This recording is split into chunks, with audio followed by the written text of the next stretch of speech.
D'un bout à l'autre de la frontière, les factures d'électricité peuvent varier du simple au triple. À Ronc, derrière ces murs, vit une famille de 3 personnes qui a subi comme tout le monde une hausse du prix de l'électricité. Bonjour, entrez. Hélène Outequiet habite dans cette maison ancienne rénovée il y a peu. Malgré ça, elle a vu ses factures bondir en quelques mois. Alors en septembre, du coup, je payais 70 euros et là en janvier, j'ai payé 105 euros par mois. On sent qu'il y a une augmentation, mais ça reste vraiment du raisonnable. 50% d'augmentation, une hausse conséquente mais qui reste acceptable au regard de la situation de l'autre côté de la frontière. À Comines ou Arneton, habiter côté belge signifie payer l'électricité plus cher. Dans cette maison neuve, une famille de 4 personnes vit confortablement, mais la très bonne isolation n'empêche pas les factures exorbitantes.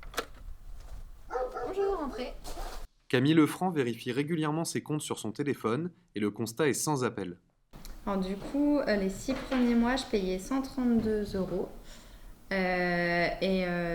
Pour 2023, là, le nouvel échéancier, c'est 334 euros.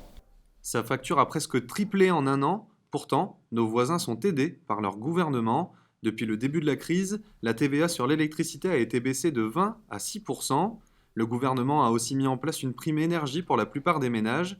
Camille a ainsi vu ses factures d'électricité allégées de 61 euros par mois. Mais ce n'est pas assez. Pour dépenser moins, Camille privilégie le télétravail. Elle a surtout installé des têtes thermostatiques sur tous ses radiateurs. Par exemple ici. Et en fait, on peut réguler soit directement sur le radiateur, ou alors c'est connecté avec notre téléphone et on peut planifier ou baisser de n'importe où en fait, et à n'importe quel moment. Et ensuite, on a aussi notre petit thermomètre qui nous permet de voir combien il fait dehors et combien il fait dans la maison. Et en général, voilà, on chauffe entre 19 et 19,5.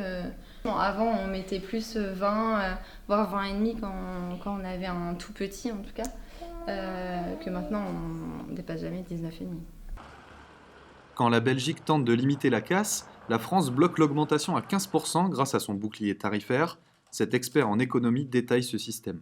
Faut imaginer un plafond en fait. C'est plus une espèce de plafond dans le prix qui est. Vous imaginez les cours qui augmentent et vous mettez un bouclier au-dessus pour limiter à un certain pourcentage l'augmentation du prix de l'électricité qui est au final payé par le consommateur. Concrètement, les factures des Français auraient dû augmenter de 180 euros par mois en moyenne, mais grâce au bouclier tarifaire, la hausse n'est que de 20 euros, toujours en moyenne. Un dispositif qui coûtera 45 milliards d'euros à l'État français en 2023.